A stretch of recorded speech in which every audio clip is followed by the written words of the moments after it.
अस्सलाम वालेकुम स्टूडेंट्स, उम्मीद करता हूँ आप लोग खैरियत से होंगे। हाज़िर हूँ एमएफ इंग्लिश सेंटर से। तो स्टूडेंट आज जो है अपना जो टॉपिक है वो 4.8 करेंगे, इक्विलिब्रियम। तो ये जो इक्विलिब्रियम का टॉपिक है ये बहुत ही ज़्यादा इंपॉर्टेंट है, बच्चों को समझने में काफ़ी ज़्यादा जो है इसमें मुश्किलात हो रही होती हैं। तो इसकी कुछ जो है वो कंडीशंस भी होती हैं, फर्स्ट कंडीशन, सेकंड कंडीशन, तो उनको भी समझेंगे। और इक्विलिब्रियम क्या होता है इसको भी जो है वो डिटेल में जो है आज की वीडियो में हम समझेंगे और इसको देखेंगे। तो मैं ये आपसे कहूँगा कि अगर आपने चैनल सब्सक्राइब नहीं किया ज़रूर कीजिएगा, बेल आइकन नहीं प्रेस किया ज़रूर कीजिएगा। और अगर आप ग्रुप में ऐड होना चाहें तो बता दीजिएगा। ग्रुप की जो फ़ीस है वो 500 है, जो कि पूरे साल में एक ही बार पे करनी है, जिसमें नोट्स और तमाम चीज़ें आपको मिल जाएंगी। ठीक है, तो चलें आ जाए इक्विलिब्रियम को टॉपिक को जो है वो देखते हैं। और सबसे पहले देखते हैं कि इंग्लिश में क्या लिखा हुआ है। When a body does not possess any acceleration, neither linear nor angular, it is said to be in equilibrium. For example, a book lying on table in rest, a paratrooper moving downwards with terminal velocity, a chair lift hanging on supporting ropes. देखें student, यहाँ पर जो है आपको चीज़ों की तरफ इशारा किया जा रहा है, यानी सबसे पहले इक्विलिब्रियम को समझाया जा रहा है। देखें, इक्विलिब्रियम में जो है हमारे पास ये कॉन्सेप्ट माना जाता है कि बॉडी रेस्ट में होती है। ऐसा नहीं है। इक्विलिब्रियम में जो है वो बॉडी मूव भी कर रही होती है और रेस्ट में भी होती है। यानी अगर आपके पास ये बॉल है, अगर ये रुकी हुई है तो भी ये इक्विलिब्रियम को सेटिस्फाई कर रही है, यानी इक्विलिब्रियम में है। और अगर यही बॉल दूसरी बॉल है, ये बॉल 1 है, ये बॉल 2 है, ठीक है, इस चीज़ को समझ लीजिए। बहुत ज़्यादा कन्फ्यूजन होती है, इंशाल्लाह आज क्लियर हो जाएगी। तो ये जो है वो रेस्ट में है, ठीक है, ये रेस्ट में है, ये मूव कर रही है। बॉल 1 रेस्ट में है, बॉल 2 जो है वो मूव कर रही है। तो दोनों ही चीज़ें अभी इक्विलिब्रियम में है। देखें, इस चीज़ को तो आप बहुत अच्छी तरीके से समझ सकते हैं कि जब कोई चीज़ रेस्ट में हो तो वो इक्विलिब्रियम में होगी। जैसे कि आप जो है वो फिगर 4.19 को देख सकते हैं कि एक वॉल हैंगिंग, यानी दीवार पे एक चीज़ लटकी हुई है और वो वहीं पर रेस्ट में है, ना हिल रही है ना आगे पीछे जा रही है। तो वो चीज़ जो है वो इक्विलिब्रियम में है। ठीक है, तो इक्विलिब्रियम में सबसे पहली क्या बात है कि बॉडी रुकी हुई होती है। ठीक है, अच्छा, इक्विलिब्रियम में दूसरी जो चीज़ है वो ये है कि बॉडी इक्विलिब्रियम में मोशन भी कर रही होती है, लेकिन बॉडी के पास ना ही कोई लीनियर एक्सेलरेशन होती है ना ही एंगुलर एक्सेलरेशन, यानी कांस्टेंट जो है वो मोशन कर रही होती है, इसमें कोई भी एक्सेलरेशन पैदा नहीं होती। अब जो जब भी इक्विलिब्रियम कहा जाए और कहा जाए कि बॉडी मूव कर रही है तो आप बोलेंगे हाँ बॉडी इक्विलिब्रियम में है, लेकिन उसके पास ना ही कोई लीनियर एक्सेलरेशन होगी ना ही कोई एंगुलर एक्सेलरेशन। आपको पता है कि लीनियर और एंगुलर एक्सेलरेशन क्या होती है कि हमारे पास जो है वो वेलोसिटी में चेंजेस आना, ठीक है, वेलोसिटी में चेंजेस आना टाइम के रिस्पेक्ट से, ये हमारे पास एक्सेलरेशन होती है। और एंगुलर एक्सेलरेशन को भी हम डिटेल में पढ़ेंगे आगे जाके। ठीक है, तो कोई ना ही लीनियर एक्सेलरेशन पैदा होती है ना ही कोई एंगुलर एक्सेलरेशन पैदा होती है, सिर्फ बॉडी जो है वो हमारे पास कांस्टेंट वेलोसिटी के साथ मूव कर रही हो, तो दोनों कंडीशन में बॉडी इक्विलिब्रियम में है। तो यहाँ पर आपको एग्जाम्पल दी जा रही है। सबसे पहली कि आपको जो यहाँ पर एक चीज़ लटका के दिखाई गई है दीवार पर, इसकी जो एग्जाम्पल दी हुई है जो कि रेस्ट में है। अच्छा, अब एक पैराट्रूपर, यानी आपने देखा होगा कि पैराट्रूपर किस तरह के होते हैं कि एक इंसान है, ठीक है, ये हमारे पास एक सिंपल मैन आ गया। अच्छा, इसने जो है वो एक जो है वो अम्ब्रेला टाइप कह लीजिए, वैसे तो ये एक पैराशूट कहलाता है। ठीक है, बच्चों को समझ नहीं आती कि पैराशूट होता है क्या है, तो इसलिए मैं इसको बता रहा हूँ। तो पैराशूट उसने पहना हुआ है, पैराशूट पहना हुआ है, तो वो नीचे आ रहा है। अब वो जब नीचे आएगा ना तो उसकी जो वेलोसिटी होगी ना उसे टर्मिनल वेलोसिटी कहा जाएगा, और वो कांस्टेंट वेलोसिटी से नीचे आता रहेगा, कोई भी एंगुलर एक्सेलरेशन पैदा नहीं होगी ना ही कोई लीनियर एक्सेलरेशन। अगर हम जो है जो रेजिस्टेंस फोर्सेस लग रही हैं उसको जीरो माने, यानी ना ही हम एयर रेजिस्टेंस ले रहे हैं, ठीक है, ना ही हम एयर रेजिस्टेंस मान रहे हैं और ना ही हम जो है वो कोई और जो रेजिस्टेंस है उसको कंसीडर कर रहे हैं, तो वो जो आएगा वो सिंपल अपनी जो है वो कांस्टेंट वेलोसिटी के साथ नीचे आएगा, तो ये भी इक्विलिब्रियम में होगा। ठीक है, और आपने अक्सर अगर आप कभी मरी गए हैं या जो है पहाड़ी इलाकों की तरफ गए हों या कभी अम्यूजमेंट पार्क गए हों तो वहां आपने ये चेयर लिफ्ट देखी होगी जो कि तारों पर चल रही होती है, तो वो भी कांस्टेंट वेलोसिटी के साथ चल रही होती है, रुकती नहीं है। ऐसा नहीं होता, आपने कभी भी देखा नहीं होगा चेयर लिफ्ट में कि चेयर लिफ्ट रोक दी गई, मतलब एक चेयर लिफ्ट रोक दी और बाकी भी रुक गई। ऐसा तो हो सकता है, लेकिन ऐसा नहीं हो सकता कि एक चेयर लिफ्ट रोक दी बाकी चेयर लिफ्ट जो है वो भी रुक जाए, बल्कि एक चेयर लिफ्ट बाकी तमाम चेयर लिफ्ट एक ही साथ जो है वो मोशन करती हैं। क्यों? क्योंकि वो कांस्टेंट वेलोसिटी के साथ चल रही होती हैं।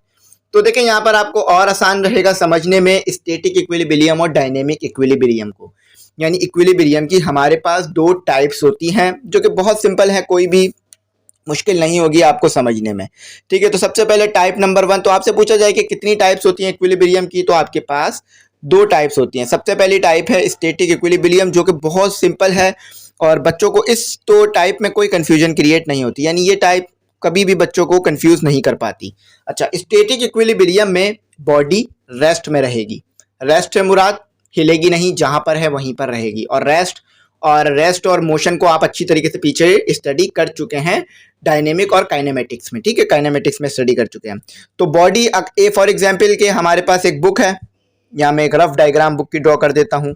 ये चले, ये बॉक्स है, ये हमारे पास एक बॉक्स है जो कि सरफेस पे रखा हुआ है। तो ये कोई मोशन नहीं कर रहा, ना ही आगे जा रहा है ना ही पीछे जा रहा है। तो ये किस कंडीशन में है? ये किस में है? स्टैटिक इक्विलिब्रियम में है।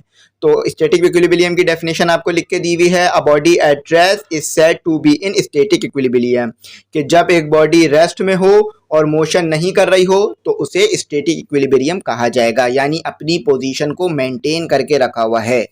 चलें, तो स्टैटिक इक्विलिब्रियम में क्या होता है? कोई मोशन नहीं होती, बॉडी रेस्ट में रहती है। चलें, डायनेमिक इक्विलिब्रियम थोड़ी सी कंफ्यूजन क्रिएट कर देती है बच्चों को, लेकिन इंशाल्लाह जो चीज़ कंफ्यूज कर देती है ना, वो चीज़ बता दूंगा। तो वो चीज़ जब मैं आपको बता दूंगा तो आपकी कंफ्यूजन जो है वो दूर हो जाएगी। अच्छा, तो डायनेमिक इक्विलिब्रियम में क्या होता है? अच्छा, यहाँ पर आपको स्टैटिक इक्विलिब्रियम में कहा जा रहा है कि फिगर 4.19 देख लीजिए, उसमें स्टैटिक इक्विलिब्रियम है, यानी बॉडी जो है वो रेस्ट में है, मोशन नहीं कर रही है। ठीक है, आपने अक्सर देखा होगा दीवारों पे घड़ियां लटकी हुई होती हैं, तो टाइम तो चल रहा होता है, लेकिन घड़ी जो है, यानी जो वॉचेस जो लटकी हुई होती हैं, वॉल क्लॉक, वो जो है महीनों तक वहीं लगी रहती हैं, तो स्टैटिक इक्विलिब्रियम में होती हैं। अच्छा, कहा जा रहा है कि अब moving object that does not possess any acceleration neither linear nor angular is said to be in dynamic equilibrium. तो डायनेमिक इक्विलिब्रियम में मोशन होता है। ठीक है, बॉडी मूव कर रही होती है, आगे पीछे जा रही होती है। ठीक है, लेकिन कोई भी एक्सेलरेशन पैदा नहीं होती, जैसा कि मैंने आपको ऊपर बता दिया था। ठीक है, पैराड्रूपर की एग्जांपल दी थी, यहीं पे दोबारा ड्रॉ करते हैं। सबसे बेहतरीन एग्जांपल होती है पैराड्रूपर की, कि ये डायनेमिक इक्विलिब्रियम में होता है। ठीक है, ये डायनेमिक इक्विलिब्रियम में होता है। ये एक पैराड्रूपर है, यानी इसने एरोप्लेन या किसी प्लेन से जंप की है और वो ज़मीन पे आ रहा है। अच्छा, वैसे तो ये जो पैराड्रूपिंग होती है ये एक स्पोर्ट माना जाता है एक तरह से, कि लोग शौक में करते हैं ये। ठीक है, ये कोई ऐसा काम नहीं है जो कि किसी ज़रूरत के लिए किया जा रहा होता है, ये एक शौक में किया जाने वाला काम होता है पैराड्रूपिंग। तो ये एक पैराट्रूपर है जो कि पैराशूट लेकर कूदता है। अब जो पैराशूट के बगैर क्यों नहीं कूदता? अगर पैराशूट के बगैर कूदेगा तो फिर बचने के चांसेस बहुत ही कम हो जाएंगे। ठीक है, बहुत ज़्यादा नहीं, बहुत कम हो जाएंगे और जान चली जाएगी, क्योंकि हज़ारों फीट की ऊंचाई से जो है वो ये कूद रहा है इंसान है। तो आपको यहाँ कहा जा रहा है कि आप देख सकते हैं कि for example uniform downward motion of steel ball through viscous liquid and jumping of the paratrooper from the aeroplane. तो यहाँ पर हेलीकॉप्टर। ठीक है, तो यहाँ पर क्या कहा जा रहा है कि एक पैराट्रूपर है या फिर एक लिक्विड है, समझ लीजिए लिक्विड है। लिक्विड में एक बॉल आपने ड्रॉप कर दी, तो आप देखते हैं कि वो बॉल नीचे की तरफ चली जाएगी। अगर भारी है, स्टील बॉल है तो भारी है, तो नीचे की तरफ जाके तह में बैठ जाएगी। तो जब वो नीचे की तरफ वो बॉल आएगी ना, और ये जो नीचे, ये भी नीचे आएगा, तो ये डायनेमिक इक्विलिब्रियम में होंगे। अच्छा, डायनेमिक इक्विलिब्रियम में क्यों होंगे? कि मोशन तो कर रहे होंगे, लेकिन कोई भी ना लीनियर एक्सेलरेशन पैदा हो रही होगी ना एंगुलर एक्सेलरेशन। और आपको पता है कि एंगुलर एक्सेलरेशन टॉर्क की वजह से पैदा होती है, टॉर्क एंगुलर एक्सेलरेशन को प्रोड्यूस करता है। ठीक है, तो ना ही इसमें कोई टॉर्क लग रहा होगा, ना ही कोई लीनियर एक्सेलरेशन, बस बॉडी सीधी सिंपल नीचे आ रही होगी। जैसे कि अगर आप कोई जो है वो पानी के अंदर कोई चीज़ ड्रॉप करें तो आप कैसे देखते हैं कि वो इतनी स्लोली नीचे आ रही होती है, ना ही कभी तेज़ आ रही होती है ना ही कभी हल्के, बल्कि एक ही स्पीड में आ रही होती है। तो ये जो है वो डायनेमिक इक्विलिब्रियम। तो बेहतरीन एग्जांपल क्या है डायनेमिक इक्विलिब्रियम की? ना ही कोई लीनियर एक्सेलरेशन ना ही कोई एंगुलर एक्सेलरेशन, सीधी चीज़ ड्रॉप हो रही है। अच्छा, first condition of equilibrium, second condition of equilibrium easy है, सिंपल है, इसे रिमूव करते हैं फिर उसकी तरफ मूव करते हैं। तो आज ही की वीडियो में आपको मैंने जो है वो यहाँ पर जो न्यूमेरिकल दिया हुआ है वो भी कराना है। ठीक है, तो न्यूमेरिकल भी आज ही की वीडियो में कराऊंगा। तो सबसे पहले देखते हैं फर्स्ट कंडीशन ऑफ इक्विलिब्रियम। एक खास कंडीशन है, ठीक है, और इसको फिर स्टडी करते हैं कि इसमें क्या हो रहा है। First condition of equilibrium. तो ये फर्स्ट कंडीशन ऑफ इक्विलिब्रियम क्या होती है, इसको जो है वो देख लेते हैं और इसको जो है वो हम स्टडी करते हैं कि ये किस तरह से सेटिस्फाई कर रही होती है। देखिए स्टूडेंट, इसमें कहा जा रहा है कि according to this condition for equilibrium sum of the all forces acting on a body must be equal to zero. Suppose a number of forces Fa, F1, F2, F3 and Fn are acting on a body then according to first condition of equilibrium. देखिए यहाँ पर बहुत simple बात हो रही है कि first condition of equilibrium में क्या हो रहा होता है कि हमारे पास जितनी भी फोर्सेस हैं, जैसे कि हमारे पास F1 है और F2 है, F1 है, F2 है और ये F3 है, और इसी तरह से बहुत सारी फोर्सेस हैं, Fn है, n तक फोर्सेस। अब कितनी है, 10 है, 15 है, वो n में कोई भी नंबर आ सकता है। तो इन तमाम फोर्सेस का जो सम होगा ना, जब हम इन तमाम फोर्सेस को सम करेंगे तो ये तमाम की तमाम जीरो आएंगी। ठीक है, ये तमाम की तमाम जीरो आएंगी, तो इसको कहते हैं फर्स्ट कंडीशन ऑफ इक्विलिब्रियम। जैसे कि कंसीडर करें कि ये मैं F ले रहा हूँ, ठीक है, ये F1 को ऐड कर आया और ये F1 है हमारे पास, ये ऐड किया मैंने F2 को इसमें ताकि पता की जा सके कि टोटल फोर्स कितनी है, और ये F3 है, और इसी तरह से डॉट डॉट लगाकर Fn को मैंने ऐड कर दिया। तो ये तमाम की तमाम जो है वो जीरो आएंगी। क्यों? क्योंकि जो बॉडी पर लग रही होगी ये तमाम की तमाम फोर्स जीरो होगी। अच्छा, फर्स्ट कंडीशन ऑफ इक्विलिब्रियम में भी बॉडी मूव कर रही होती है, ऐसा नहीं है कि इसमें भी रेस्ट में होती है, इसमें भी कभी मोशन हो रहा होता है, कभी रेस्ट में होती है। ठीक है, तो तमाम फोर्सेस बॉडी पर जो लग रही हैं उन तमाम का सम जीरो होता है। फॉर एग्जाम्पल एक बॉक्स है, ये बॉक्स है, इसके ऊपर एक तरफ से ये फोर्स लग रही है, एक तरफ से ये फोर्स लग रही है, एक तरफ से ये और एक तरफ से ये। तो ये F1 ले लीजिए, ये F2 ले लीजिए, ये F3 ले लीजिए और ये Fn ले लीजिए। ठीक है, तो ये Fn आ गया, और इन तमाम फोर्सेस का जब मैंने सम निकाला तो ये जीरो आया। तो इसके मुताबिक क्या है कि first condition of equilibrium satisfy हो रही है, यानी बॉडी पर जितनी भी फोर्सेस लग रही हैं वो जीरो हो रही हैं। अच्छा, अब इस तरह से ये होता है कि बॉडी फिर मोशन भी नहीं करती। कि मैंने आपको पहले भी एग्जाम्पल दे चुका हूँ कि एक आपके पास कार है, ठीक है, यहाँ पर मैं एक सिंपल कार की जो है वो डायग्राम ड्रॉ कर देता हूँ। तो कार में जो है वो जो लोग हैं वो ट्रैवल कर रहे थे, एकदम से पेट्रोल खत्म हो गया, पेट्रोल पंप जो है वो आगे है, ये पेट्रोल पंप है। तो अब यहाँ से यहाँ तक क्या करना पड़ेगा, धक्का मार के ले जाना पड़ेगा। तो गाड़ी में से कुछ लोग उतरते हैं, ठीक है, एक इंसान यहाँ से धक्का मारता है, एक इंसान यहाँ से, एक ऊपर से, एक नीचे से। तो गाड़ी कितनी देर में पेट्रोल पंप पे आएगी? गाड़ी पेट्रोल पंप पे कभी भी नहीं जा पाएगी, क्योंकि ये तमाम के तमाम जो है वो एक ही सेम फोर्स लगा रहे हैं। यानी ये वाला बंदा भी 5 न्यूटन की फोर्स लगा रहा है, ये वाला बंदा भी 5 न्यूटन की फोर्स, ये वाला बंदा भी 5 न्यूटन की फोर्स, और ये वाला बंदा भी 5 न्यूटन की फोर्स, तमाम के तमाम 5 न्यूटन की फोर्स लगा रहे हैं। तो ये फोर्स इससे कैंसिल हो जाएगी क्योंकि एक दूसरे के एंटी पैरेलल, ये इससे कैंसिल, तो गाड़ी मोशन नहीं कर पाएगी। तो ये हो गई फर्स्ट कंडीशन ऑफ इक्विलिब्रियम कि जितनी भी फोर्सेस हैं तमाम का सम जीरो हो। तो इसे कहते हैं हम फर्स्ट कंडीशन ऑफ इक्विलिब्रियम। अच्छा, अब जो ये फोर्सेस है ना, इनको इनके जो है वो कंपोनेंट में रिजॉल्व भी किया जा सकता है, यानी जो रेक्टेंगुलर कंपोनेंट है। अब कैसे इनको इनके रेक्टेंगुलर कंपोनेंट में रिजॉल्व किया जाएगा ये भी लिख के दिखा देता हूं मैं। ठीक है, तो ये जो है वो समीशन है, ये ग्रीक वर्ड होता है। ठीक है, ग्रीक वर्ड ये सम को डिनोट कर रहा होता है कि चीजें सम हो रही हैं यानी ऐड हो रही हैं। ठीक है, जो साइन है। अच्छा, अब मेरे पास F1 फोर्स है, ठीक है, F1 फोर्स को मैंने उसके कंपोनेंट में रिजॉल्व कर दिया। ठीक है, ये मेरे पास जो है उसके कंपोनेंट आ गए F1। ठीक है, ये F1 x हो गया, ये F1 y हो गया, ये F1 z हो गया। ठीक है, तो ये किसके बराबर है? ये पूरा F1 के बराबर है। अगर इन सबको ऐड करेंगे तो F1 आएगा। अच्छा, इसी तरह से ये F2x है, ये प्लस F2y है, ये प्लस F2z है। ठीक है, और ये F2 के बराबर है।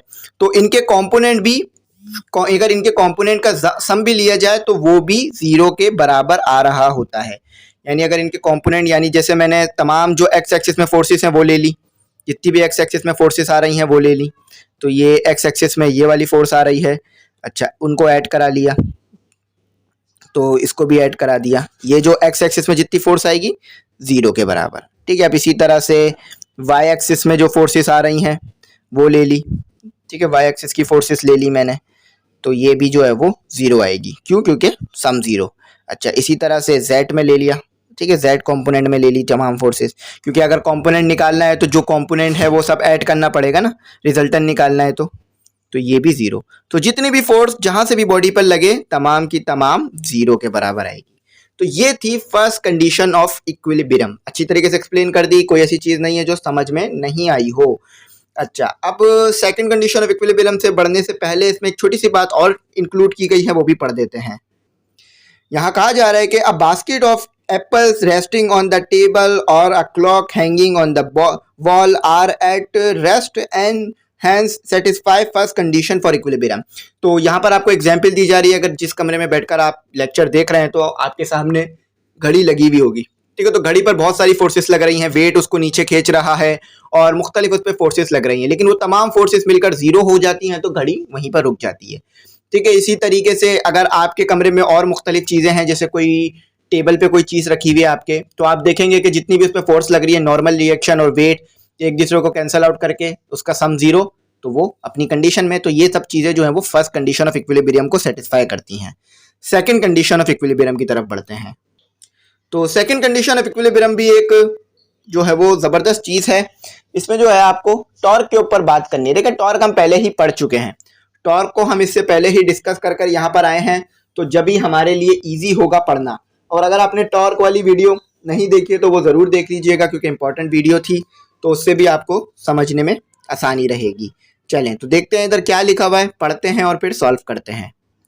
तो देखें स्टूडेंट, यहाँ कहा जा रहा है कि first condition for the equilibrium does not confirm that a body is in equilibrium because a body may have angular acceleration even through first condition is satisfied. For example consider two forces F1 and F2 are acting on a body as show in figure 4.21a। देखिए 4.21a की तरफ आपको देखने का कहा जा रहा है। उसमें देखिए आपके पास दो फोर्सेस हैं, ठीक है। एक फोर्स जो है वो एक साइड पे लग रही है लेफ्ट साइड पे, और दूसरी फोर्स एक लेफ्ट साइड पे लग रही है। यानी इस तरह से आपके पास दो फोर्सेस हैं, एक फोर्स इस तरफ लग रही है आपके जो है वो लेफ्ट साइड पर, और एक फोर्स जो है वो इस तरफ राइट साइड पे लग रही है। तो इसमें आप देख सकते हैं कि हमारे पास क्या होता है कि बॉडी में जितनी भी फोर्सेस लग रही होती है उन तमाम का सम जीरो हो जाता है। तो बॉडी के पास जो है वो एक्सेलरेशन नहीं आती, ठीक है, ना लीनियर ना ही एंगुलर एक्सेलरेशन आती है। तो अब सेकंड कंडीशन ऑफ इक्विलिब्रियम में बताया क्या जा रहा होता है। देखिए सेकंड कंडीशन ऑफ इक्विलिब्रियम में सिंपल बता दूं मैं, ये होता है कि बॉडी पर जितने भी टॉर्क लग रहे होते हैं ना, जितने भी टॉर्क यानी जितनी भी टॉर्क बॉडी पर अप्लाई हो रहे होते हैं, उन तमाम का सम जो है वो जीरो होता है। यानी टॉर्क 1 है प्लस टॉर्क 2 है, ठीक है, प्लस टॉर्क 3 है। तो इन तमाम का जो सम है ना, यानी ये जो अगर इन तमाम टॉर्क का सम ले लें आप, टॉर्क्स का अगर इन तमाम टॉर्क का सम ले लें तो वो जीरो के बराबर आएगा। तो इसमें बॉडी में कोई भी एंगुलर एक्सेलरेशन पैदा नहीं होती। यानी फॉर एग्जांपल यहाँ पर मैंने ये रॉड बनाई, ठीक है, एक यूनिफॉर्म रॉड आपको एक्सप्लेन करने के लिए मैंने बना दी। एक जो है वो क्लॉकवाइज टॉर्क उस तरफ जा रहा है तो क्लॉकवाइज टॉर्क, ठीक है, क्लॉकवाइज टॉर्क, बल्कि इधर क्लॉकवाइज टॉर्क ड्रॉ करते हैं, इस तरफ क्लॉकवाइज टॉर्क, और एक जो है वो एंटी क्लॉकवाइज टॉर्क है।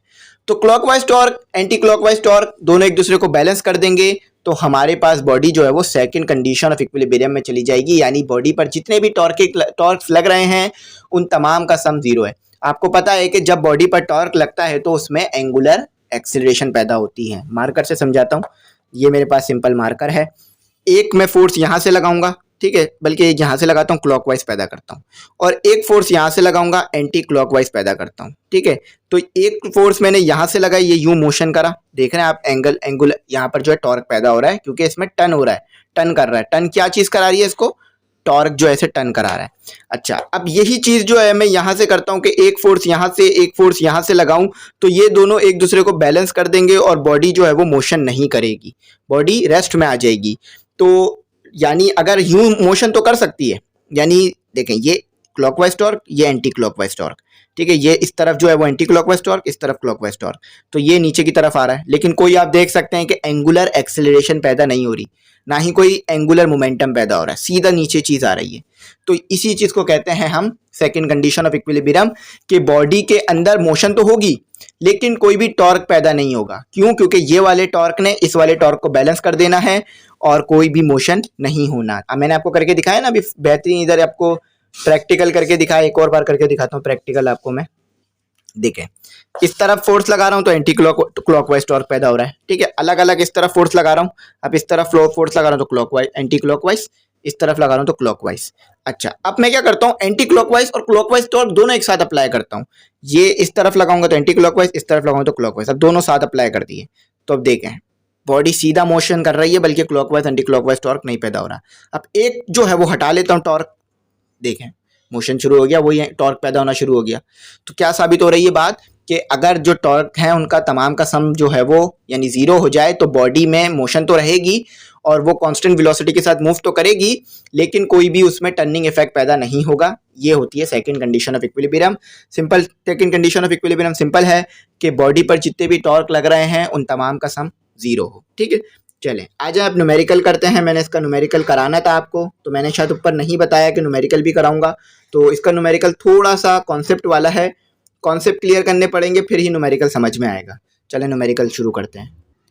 देखिए स्टूडेंट, आपको कहा जा रहा है कि a uniform rod of length, यानी एक यूनिफॉर्म रॉड है। देखें ये डायग्राम के बगैर इस न्यूमेरिकल को कराना पॉसिबल नहीं है, और आप अगर बगैर डायग्राम के इस न्यूमेरिकल को सॉल्व करते हैं तो वो फिर मेमोराइज यानी रट्टा लगाना हो जाएगा, कॉन्सेप्ट क्लियर करना नहीं रहेगा, और इसे आप कर भी नहीं सकते बगैर डायग्राम के। तो डायग्राम पे ध्यान रखिएगा।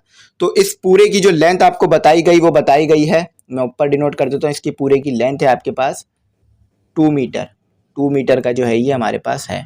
ठीक है, 2 मीटर, 2.0 का मतलब 2 मीटर ही होता है।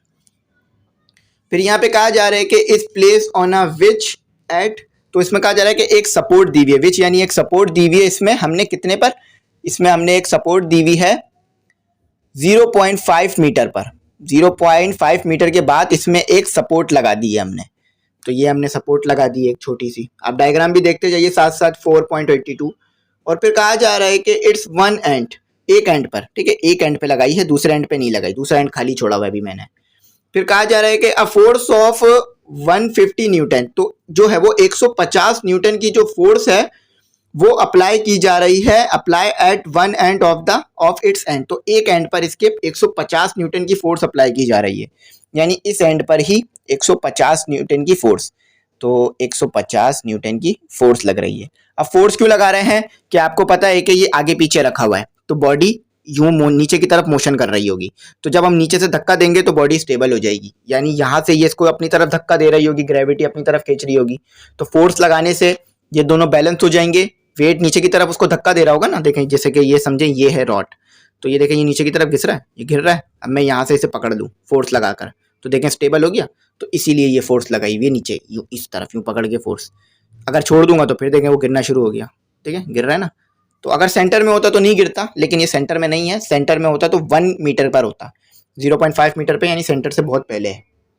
और आपको पता है कि कोई यूनिफॉर्म चीज़ हो तो उसका सेंटर जो है वो बीच में आता है। तो सेंटर ये रहा, मैंने सेंटर डिनोट कर दिया इसका। 1 मीटर इधर, 1 मीटर इधर। चलें आगे देखें, आगे क्या कहा जा रहा है कि, आगे कहा जा रहा है कि यहाँ पर आगे आपको कहा जा रहा है कि near the wedge to keep it horizontal find the weight of the rod and the reaction of the wedge। तो यहाँ पर आपसे कहा जा रहा है कि वेट बताएं, जो चीज़ इसको नीचे धक्का दे रही है ना वो चीज़ आपने इसे बतानी है, वो चीज़ कितनी है। तो देखिए हम डायरेक्ट नहीं बता सकते, डायरेक्ट हमें कैलकुलेशन नहीं करना पड़ेगा, हमें सेकंड कंडीशन ऑफ इक्विलिब्रियम का यहाँ इस्तेमाल होगा। अब सेकंड कंडीशन ऑफ इक्विलिब्रियम का इस्तेमाल करने से पहले हम क्या करते हैं कि इधर पॉइंट दे देते हैं। ये ए पॉइंट हो गया, ठीक है, पॉइंट मैं अकॉर्डिंग टू बुक ही दे रहा हूँ। और ये नॉर्मल रिएक्शन है जो कि ऊपर की तरफ धक्का देता है, आपको पता है नॉर्मल रिएक्शन। और ये वेट हो गया जो कि नीचे की तरफ धक्का दे रहा है। ठीक है, वेट हो गया। अच्छा, अब आपको यहाँ पर ये जी हो गया, ये जो वेट का पॉइंट है जी हो गया। ये ए जो है वो हमारे पास कितना हो गया, ये ए जो है हमारे पास 0.5 हो गया। लेकिन यहाँ से वेट तक का कितना डिस्टेंस है ये हमें नहीं पता। ठीक है, ये जो वेज है यानी ये जो सपोर्ट है इससे वेट तक का कितना डिस्टेंस है हमें नहीं पता। ये सेंटर का पॉइंट मिटा देते हैं और ये हमारे पास ओ हो गया। ठीक है, तो सबसे पहले आपने जो क्लॉकवाइज टॉर्क है वो देखना है, फिर एंटी क्लॉकवाइज टॉर्क जो है वो आपने देखना होगा। तो सिंपल करके करते हैं। गिवन डेटा देखें, फोर्स कितनी दी हुई है आपको, फोर्स आपको दी हुई है 150। अच्छा, यहाँ पर आपको डिस्टेंस क्या दिया हुआ है, ओ और ए का जो डिस्टेंस दिया हुआ है, यानी ए और ओ का जो डिस्टेंस है आपके पास वो है आपके पास कितना, वो है आपके पास 0.5 मीटर है। अच्छा, ओ और जी का डिस्टेंस तो आपको पता नहीं है, क्योंकि आपने जब टॉर्क का फॉर्मूला लगाना है, clockwise torque anti clockwise torque के बराबर करना है, तो फिर टॉर्क में तो डिस्टेंस आता है ना, तो ये आपको नहीं पता। यानी यहाँ कितना डिस्टेंस है ये हमें अभी नहीं पता, पता करना पड़ेगा। तो इंशाल्लाह पता करेंगे इसको। ठीक है, तो इसको भी जो है हम पता करेंगे और देखेंगे कि ये कितने पर है, कितने पे बनता है। तो ए से लेकर जी तक का जो डिस्टेंस है ना वो आपके पास है, ए से लेकर जी तक का डिस्टेंस है आपके पास 1 मीटर है। ठीक है, 1 मीटर है। अब वेट हमने जो है वो पता करना है कि वेट कितना है। ठीक है, वेट हम पता करेंगे कि कितना जो है वो लग रहा है। और कितना वेट है, और साथ ही साथ जो है वो नॉर्मल रिएक्शन भी पता करेंगे। नॉर्मल रिएक्शन यानी इसको ऊपर कितना धक्का दिया जा रहा है, ऊपर कितनी फोर्स लग रही है इसे रोके रखने के लिए। सेकंड कंडीशन ऑफ इक्विलिब्रियम का इस्तेमाल करते हैं। Second condition of equilibrium, EQUI equilibrium, BRIUM equilibrium. तो सेकंड कंडीशन ऑफ इक्विलिब्रियम के मुताबिक क्लॉकवाइज टॉर्क, ठीक है, क्लॉकवाइज टॉर्क जो है TORQUE टॉर्क जो है वो बराबर होता है एंटी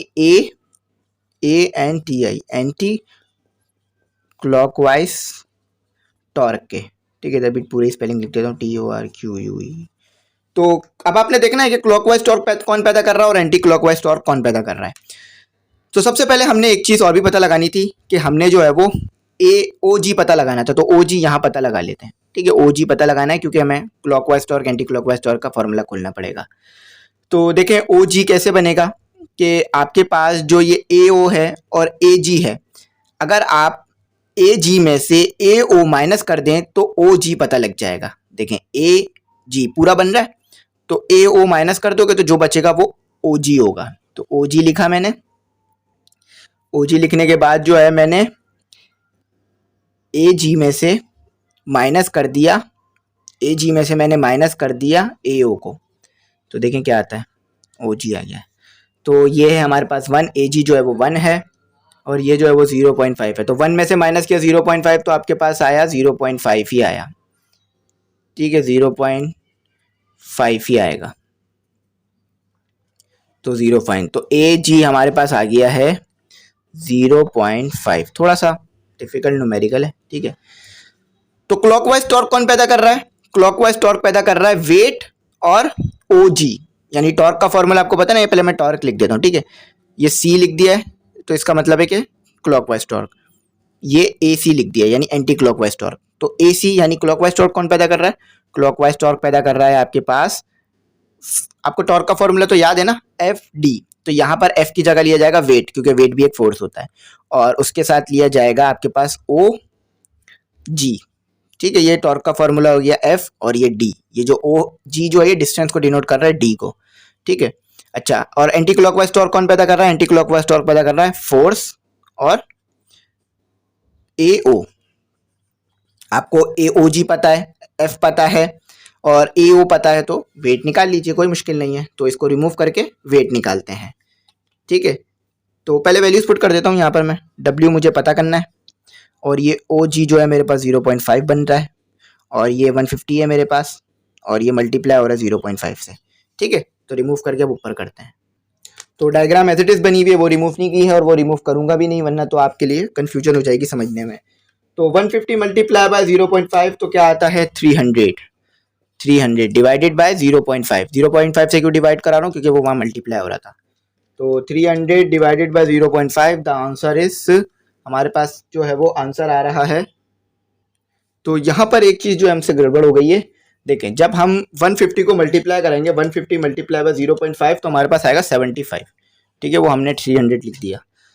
तो अब इसको डिवाइड करा देना है 0.5 से, तो जब 75 को डिवाइड कराएंगे 0.5 से तो हमारे पास आएगा 150 आंसर, 150 न्यूटन। तो इतना जो है वो वेट इस तरफ भी है, इतना वेट इस तरफ इसको नीचे खींच रहा है, जब भी ये 150 के फोर्स से बैलेंस हुआ। अगर 150 फोर्स इधर लग रही थी, 150 फोर्स इधर लग रही थी, तो दोनों सेम हो गई, बॉडी रेस्ट में चली गई, ठीक है। चले, अब आपने एक और चीज पता करनी थी, नॉर्मल रिएक्शन। तो नॉर्मल रिएक्शन के लिए फर्स्ट कंडीशन ऑफ इक्विलिब्रियम आपने लगानी होगी कि बॉडी पर जितनी भी फोर्सेस लग रही हैं उन तमाम का सम जो है वो आपके पास क्या होना चाहिए, उन तमाम का सम आपके पास 0 होना चाहिए। तो यहाँ पर आपने एक चीज का ध्यान रखना होगा कि चीजें जो है वो एक दूसरे से किस तरह बनेंगी, ये आपने देखना होगा।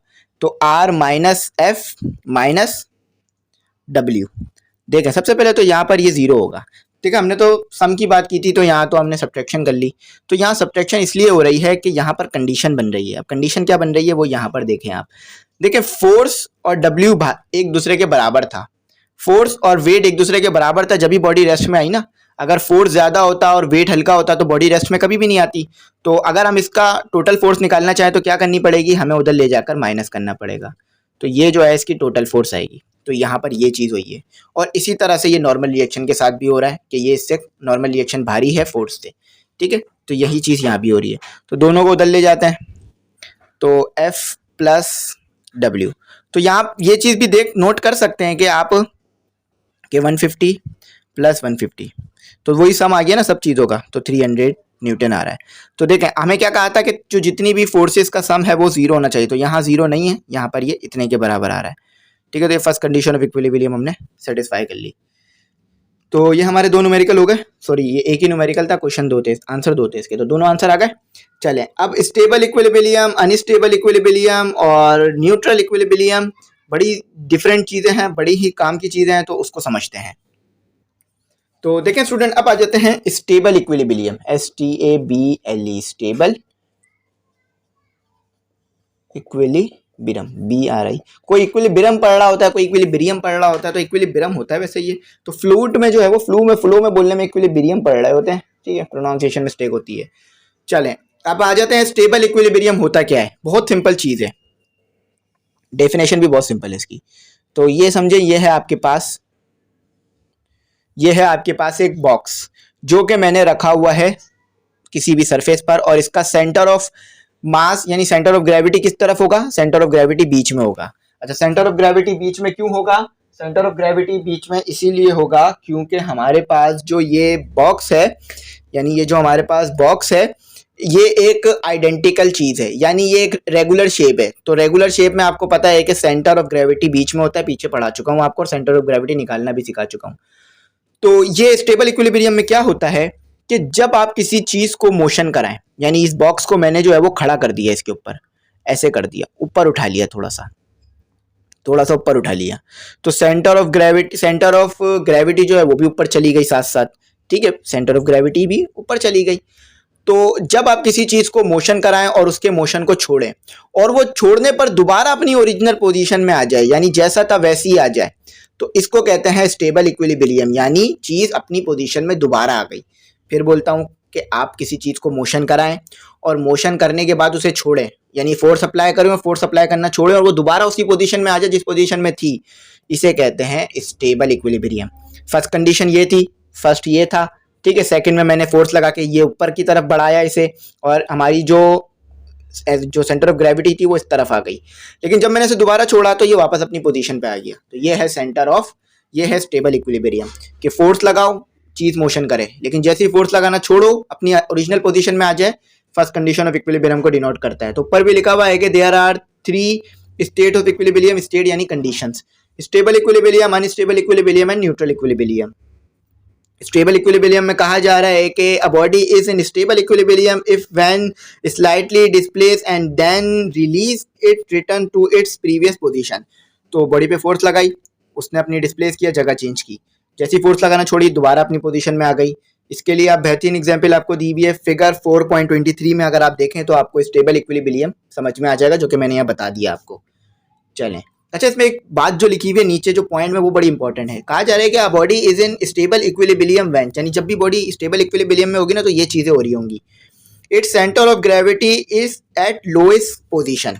अच्छा, सेंटर ऑफ ग्रेविटी किस जगह पे लोएस्ट पोजीशन पर है, इधर या इधर? आप बज़ाहिर देखें तो आप सीधा समझ सकते हैं कि centre of gravity lowest position इधर है। डिस्टेंस कितना कम है सरफेस और सेंटर ऑफ ग्रेविटी के दरमियान, बिल्कुल कम है, लेकिन यहाँ डिस्टेंस बढ़ गया है, ठीक है, यहाँ बढ़ गया है। तो centre of gravity lowest position पे होती है। ये जब ये साइन सेंटर ऑफ ग्रेविटी का था, मैंने आपको शुरू में बता दिया था और पहले ही पढ़ा चुका हूँ, तो मुझे उम्मीद है कि आप कंफ्यूज नहीं हो रहे होंगे सेंटर ऑफ ग्रेविटी को लेकर, कि जो मिडल, ये जो बीच, ये जो हमारे पास जहाँ पर बॉडी का पूरा वेट डिपेंड करता है, ये सेंटर ऑफ ग्रेविटी होती है, ठीक है। आगे कहा जा रहा है कि when it is lift it centre of gravity rise. तो जैसे जैसे उसे लिफ्ट करेंगे, यानी फोर्स लगाएंगे, तो सेंटर ऑफ ग्रेविटी बढ़ेगी, ऊपर जाएगी। देखो ऊपर गई, जब मैंने फोर्स लगाया तो ऊपर गई ना सेंटर ऑफ ग्रेविटी। तो जैसे ही उसे छोड़ देंगे वो अपनी पोजीशन पे दोबारा आ जाएगी। तो मैंने जैसे ही इसे छोड़ा वो अपनी पोजीशन पे दोबारा आ गई, कोई मसला नहीं है, ठीक है। तो हमने बिल्कुल सही किया, तो हमारा कोई भी इशू नहीं आया। चलें अब करते हैं अनस्टेबल इक्विलिब्रियम। तो देखें अनस्टेबल इक्विलिब्रियम ये जो है बड़ा ज़बरदस्त चीज़ है।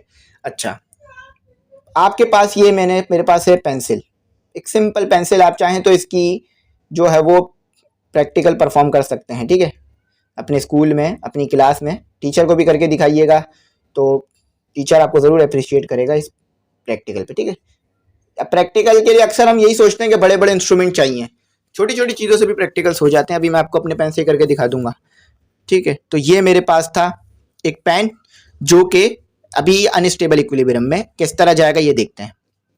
सेंटर ऑफ ग्रेविटी आपको पता है बीच में होगी, एक आइडेंटिकल शेप है, एक रेगुलर शेप है, तो बीच में होगी। तो जैसे ही मैंने इसको जरा सा भी फोर्स अप्लाई किया इधर से या इधर से, इसमें पैदा हुआ टॉर्क और पेंसिल फौरन गिर गई।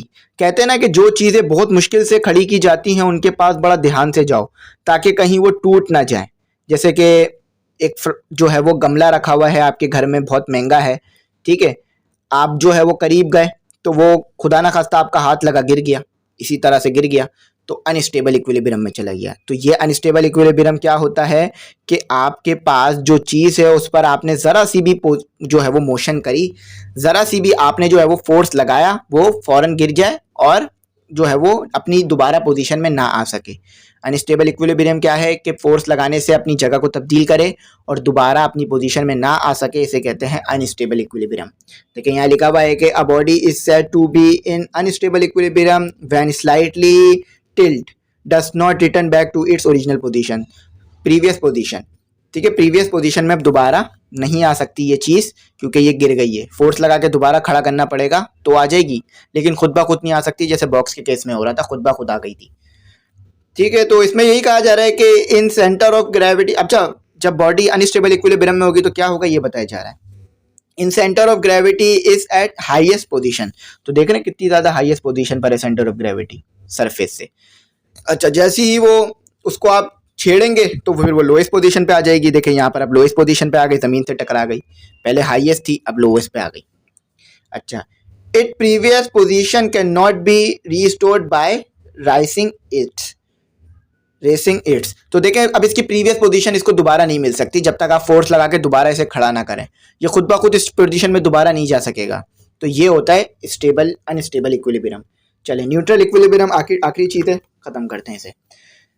कहा जा रहा है कि न्यूट्रल इक्विलिब्रियम होता क्या है, तो पहले से रिमूव कर देता हूँ फिर न्यूट्रल इक्विलिब्रियम समझाता हूँ। तो यहाँ पे मैं लिखता हूँ न्यूट्रल। न्यूट्रल का मतलब कि जो किसी की तरफ ना हो, कहते हैं ना कि न्यूट्रल एम्पायर खड़ा करो, यानी वो किसी का साथ ना दे, जो ईमानदारी से गेम करवाए। तो देखें ये बॉल है, ये बॉल है, आपको पता है कि बॉल का सेंटर ऑफ ग्रेविटी जो है वो इस तरफ रहता है। अच्छा ये बॉल मैंने बिल्कुल सरफेस से चिपका के बनाई है, उठाई भी नहीं है, तो ये दूसरी ये बॉल है। तो इस बॉल को मैंने मोशन करवाया, ये आगे गई, जितना भी आगे जाए जब ये रुकेगी तो इस कंडीशन में आ जाएगी। तो ये वही कंडीशन है ना जो पहले वाली थी, ये वही कंडीशन है ना जो पहले वाली थी, मोशन करने से पहले वाली कंडीशन थी। तो न्यूट्रल इक्विलिब्रियम क्या होता है, a body is said to be in neutral equilibrium when displaced from previous position remain in equilibrium in new position, यानी जो न्यू पोजीशन बने, यानी जो न्यू हालत बने वो भी वैसी ही हो जैसी पहली थी, तो इसे कहते हैं न्यूट्रल इक्विलिब्रियम।